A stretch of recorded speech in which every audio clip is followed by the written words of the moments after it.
Bienvenue dans notre 4e épisode de la série Héroïne cachée. Aujourd'hui, plongeons dans la vie extraordinaire d'Harriet Tubman, une véritable légende.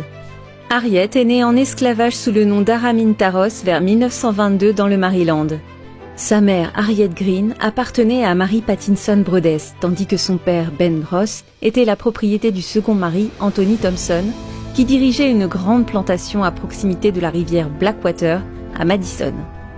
Le système esclavagiste séparait fréquemment les familles, en éloignant les parents et leurs enfants, vendus à d'autres propriétaires qui résidaient parfois à de grandes distances.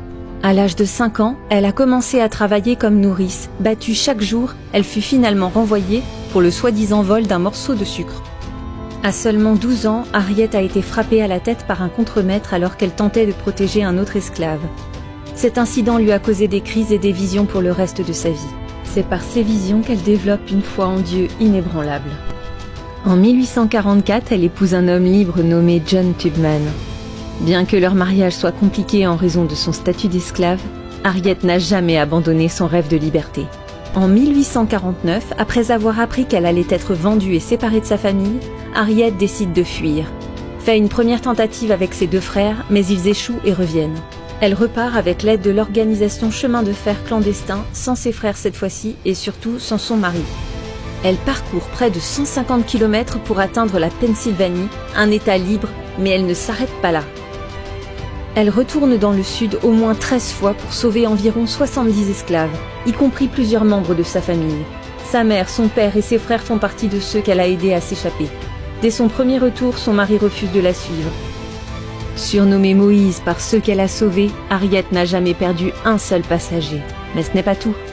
Pendant la guerre de sécession, elle a travaillé comme espionne pour l'Union, collectant des renseignements vitaux qui ont aidé à changer le cours de la guerre.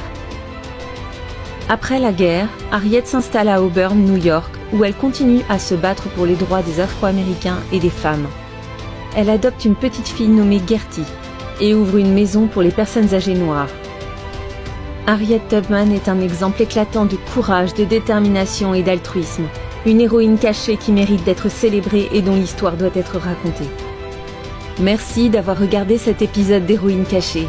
N'oubliez pas de liker, commenter et partager pour que d'autres puissent découvrir l'incroyable histoire d'Harriet Tubman. À bientôt pour les nouvelles aventures de femmes qui ont façonné le monde.